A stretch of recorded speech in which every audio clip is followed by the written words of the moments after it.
वरियन्ताणं नमो सिद्धां नमो आयनीयां नमो वज्रायानं नमो दुरे सदृशां नमः श्रीवर्धमानाय निर्धूते कल्यात्मने सालोकानां च लोकानां यद्यध्यादर्पणाय ते नमो वरियन्ताणं नमो सिद्धां नमो आयनीयां नमो वज्रायानं नमो दुरे सदृशां अनंतन श्री परमेश्वरी भगवान की जय।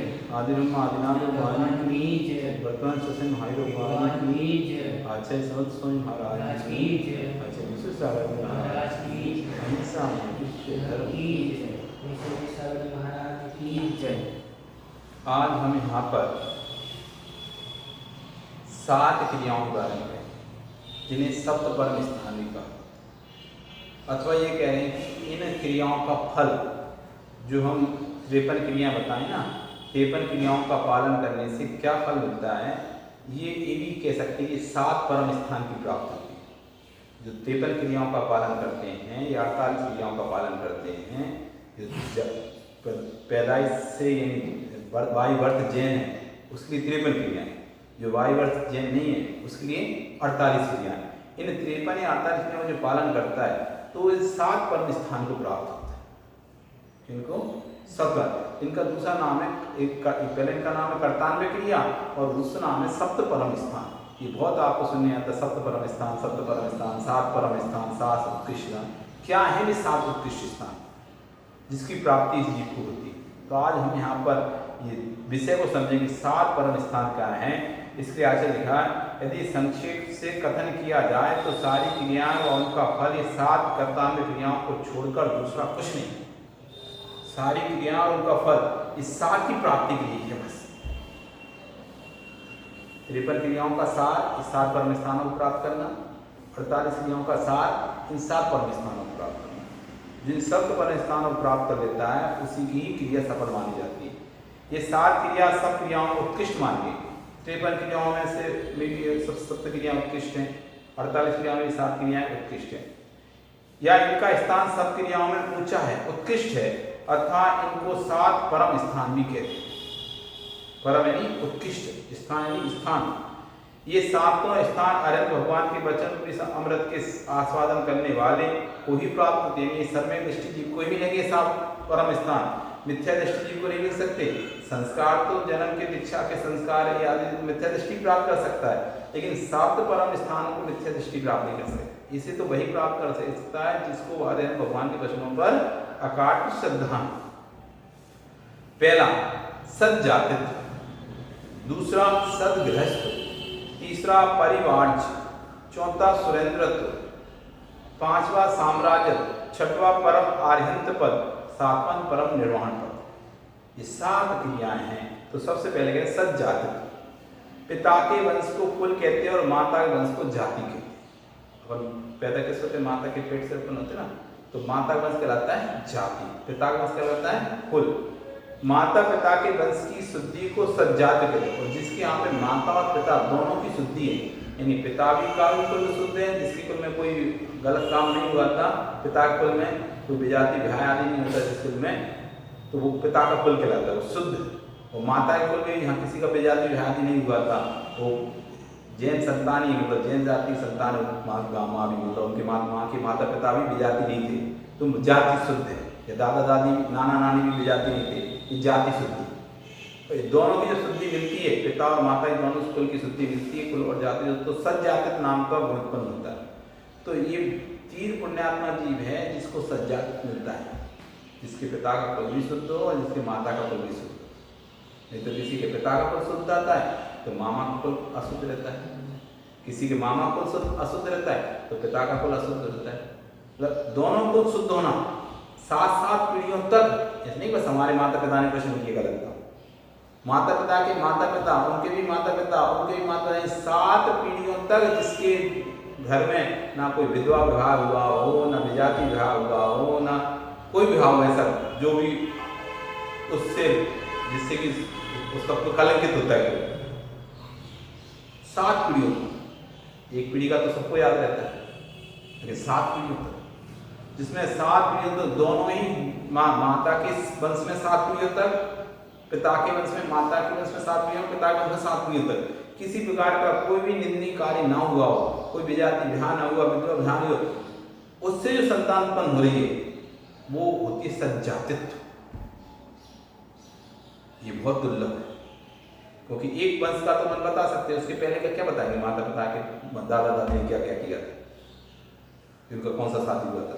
चलो दादा दादी नहीं पता करो, उनके दादा दादी का कैसे पता करो, उनका ही पता, तो उनके दादा दादी को तो बताने वाला कोई यही नहीं कि उन्होंने विजाति विवाह किया था कि सजाति विवाह किया, वो तो तब पूरी 4 पीढ़ी पुरानी हो गई। तो जिसको 7 पीढ़ी का हिसाब किताब है, जिसका बिल्कुल उसके कुल का, वंश का, पूरी वंशावली पट्टावली है, ऐसा सज्जात मिलना बहुत मुश्किल है। तो कह रहे हैं कि माता और पिता के वंश की शुद्धि को सज्जात परम स्थान कहते हैं। यद्यपि सज्जात जन्म से ही होती है, फिर भी उनको संस्कार सुसज्जित करते हैं। जन्म से सज्जात मिलता है, अच्छी जाति में आप लोग, फिर भी संस्कार से आपके अंदर गुण और उत्पन्न करेंगे, जैसे वो परंपरा में बनी रहे। जिस प्रकार विशुद्ध खान से उत्पन्न हुए रत्न संस्कार के योग से उत्कर्ष को प्राप्त होते हैं, जैसे हीरा कहाँ से निकलता है, खान से निकलता है। यद्यपि हीरे की खान है, तब भी हीरे की कीमत अभी नहीं है। जब तक उसको संस्कार नहीं किया जाएगा तब तक हीरे की कीमत क्या रहेगी, तराशा नहीं जाएगा। सोना भी खदान से निकला है, ठीक है, खदान की कीमत सोने खदान, लेकिन फिर भी उसकी कीमत उतनी नहीं है। लेकिन जैसे ही उस सोने को शुद्ध कर दिया जाएगा, 24 कैरेट का बना दिया जाएगा, तो एक सोने की कीमत हो जाएगी। तो कह रहे हैं यद्यपि सज्जात कोई पैदा हुआ है, लेकिन फिर भी उसे संस्कार से सुसज्जित करना बहुत जरूरी है। जिस प्रकार की विशुद्ध खान से उत्पन्न हुए रत्न संस्कार के उत्कर्ष प्राप्त हो जाते हैं, उसी प्रकार क्रियाओं और मंत्रों से संस्कार को प्राप्त हुई आत्मा भी अत्यंत उत्कर्ष को प्राप्त होती है। जो 48 क्रिया करेंगे ना, किसमें करेंगे, या जो 53 क्रिया कर रहे हैं किसमें करेंगे, जो सज्जात को उसी में तो करेंगे। पहले मूल तो देखा जाएगा ना, तो जब मूल ही खराब है तो फिर उसके अंदर क्रिया क्या फायदा करेगी। तो 53 क्रिया जो कर रहे हैं, जो 53 क्रिया कर रहा है, उसको कहा कि भले वो जन्म दिया है, लेकिन वो 53 क्रिया तभी साक्षात होंगे, विशुद्ध रतन जब संस्कार होंगे तभी होती क्रिया साक्षात होंगी। तो पहले सज्जात चाहिए, तब तो 53 क्रिया काम की है, तो क्या काम है। तो सज्जात परम स्थान है, सबसे पहले महत्वपूर्ण है कि जाति का शुद्ध। फिर दूसरा ये सदगृहस्थ, संस्कार सम्यक ज्ञान से होते हैं, अतः भव्यात्मा सर्वज्ञ मुखोत्पन्न सर्व ज्ञान को धारण करता है और श्रावक व्रतों को सुसृत होता है। मतलब जो संस्कार होते हैं ज्ञान से होते हैं, जो श्रावक होता है व्रतों को धारण करता है, अष्टमूल गुणों को धारण करता है, तब जाके सच्चा गृहस्थ बनता है। नहीं तो वैसे पशु के समान, जैसे उनके कोई नियम नहीं होते पशु के, जब मर्जी तब खाना, रात में खाना, दिन में खाना, 24 घंटे खाना, ऐसे जो रात में खा रहा, दिन में खा रहा, 24 घंटे खा रहा, तो पशु है। गृहस्थ कहाँ रहेगा, गृहस्थ जो होता है वो नियम संयम से जीता है, अपना जीवन नियम संयम से जीता है, निश्चित भोगों को भोगता है, निश्चित समय पे ब्रह्म का सेवन करता है, 24 घंटे ब्रह्म के सेवन नहीं लगा रहता, 24 घंटे 5 मिनट के सेवन नहीं लगा रहता। श्रावक के व्रतों से सुसृत होता था, तो बुजुर्ग उसे आस्तिक भाव रत्न तरह का सूचक 3 लड़ी का द्रव्य यज्ञों की धारण कराते हैं, तथा जिन भगवान पूजा करके शेष अक्षतों का आशीर्वाद मंत्र उच्चारण करते हुए उसके मस्तक पर डालते हैं। ये सकारात्मक सज्जातित्व है, परंतु सज्जात के बिना संस्कार सज्जात नहीं होता, और यज्ञों की संस्कार जिस पर की जाती है सज्जात है। तो ये सज्जात का संस्कार, तो सज्जात को 3 लड़के मिले वृद्धि हुए, तो आज से अष्टमी को पालन, मांस मधु मदरा का त्याग और 5 नंबरों का त्याग, अष्टमी गुणों को पालन करने 3 लड़की के 3 लड़ी का जरिए। जो जन्म से विशुद्ध कुल और जाति का नहीं है वह भी संस्कार का अधिकारी नहीं है। जो जन्म से विशुद्ध कुल और जाति का नहीं है उसे अधिक गोपी नहीं बना सकते। जो जिसके सज्जात है वही के लिए गोपी पहनने के लायक है, जो सज्जात नहीं है वह गोपी पहनने के लायक इस सज्जात नाम को परम स्थान। तीसरा पारिवार, सज्जात वाला भव्यात्मा सब जब निर्दोष रूप से आर्य पुरुषों के करने योग्य सदगृहस्थ के 6 कर्मों का पालन करता है, व्रत संयम आदि उत्तम आचरणों को से अपने आप को देव ब्रह्मत्व को प्राप्त कर लेता है। गृहस्थ संबंधी धार्मिक क्रियाओं में उत्कृष्ट या परस्पर विरोध रहित धर्म अर्थ काम मोक्ष पुरुषार्थ का पालन करता है, जिसका सदगृहस्थ नाम का कर्म हो गया। कौन सा कर्म हो गया ये? सदगृहस्थ। सज्जातित्व हो गया और सदगृहस्थ, 2 अपन ने पढ़ लिए। कौन कौन से? सज्जातित्व, सदगृहस्थ। अब तीसरा आता है पारिवार्ज। गृहस्थ धर्म का पालन करते हुए अंत में गृहवास और उदासीन होकर शुभ तिथि में, शुभ नक्षत्र में, शुभ योग में, शुभ लगन में, शुभ ग्रहों के अंश में निर्गंताचार्य से त्याग कर दिगंबर दीक्षा धारण करता है, वे कहते हैं पारिवार्च। पहले सज्जातित्व, फिर सदगृहस्थ और फिर क्या हो गया पारिचार्य, यानी दीक्षा का धारण करना। चौथी क्रिया सुरेंद्रता। पारिजात फलस्वरूप जो सुरेंद्र की प्राप्ति होती है सुरेंद्रता नाम की गई। दीक्षा लेने वाले समाधि प्रमाण करके नहीं, जो देव स्वर्ग में इंद्र बन रहे हैं वो कहलाता है सुरेंद्रत्व की। ये सब समय दृष्टि मिलती है। फिर कह रहे हैं इंद्र के सुखों का अनुभव कर वहां से च्युत होकर 9 निधि 14 रत्नों का सठखंड का अधिपति होना साम्राज्य के लिए। इधर सुख होगा, यहाँ से कहाँ गए स्वर्ग में गए, वहां सुख होगा, और वहां से जब फिर पृथ्वी पर आए तो चक्र देख के फिर सुख होगा। साम्राज्य 6 खंड का अधिपत्य प्राप्त किया। ये साम्राज्य क्रिया कौन सी क्रिया हो गई? साम्राज्य नाम की क्रिया हो गई। ये छठवीं क्रिया, 5वीं क्रिया हो गई।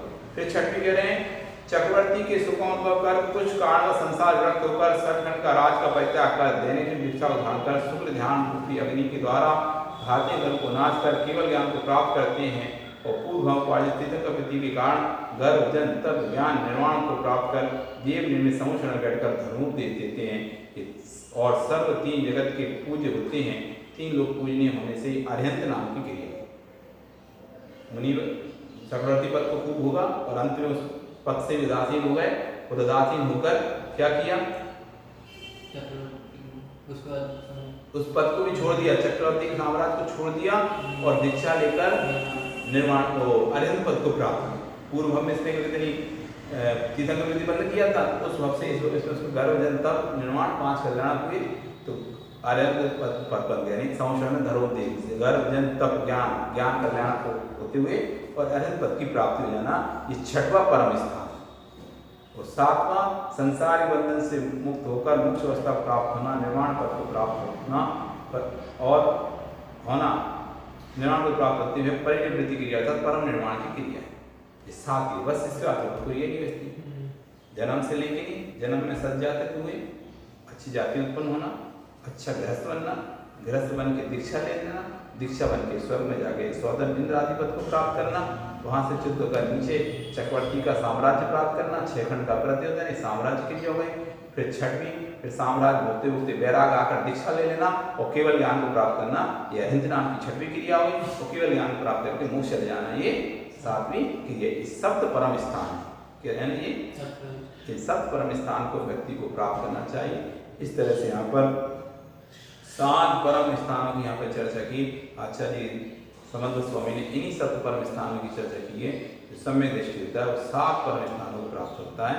जिस लोगों में पढ़ा था 38, 39, 40, 41 श्लोक में यही बताया था। 36, 37, 38, 40 जो उनको पढ़ता है इस सप्त परम स्थानों को वो प्राप्त होता है। और हम भी इन सप्त परम स्थानों को 37 श्लोक में उन्होंने सुरेंद्र पद का बात करी थी, 38 में उन्होंने चक्रवर्ती पद की बात करी थी, 39 में उन्होंने अरिहंत पद की बात करी थी और 40 में उन्होंने निर्वाण पद की बात करी थी और 41 में सुरेंद्र, चक्रवर्ती, अरिहंत और निर्वाण परम स्थानों का कथन किया था।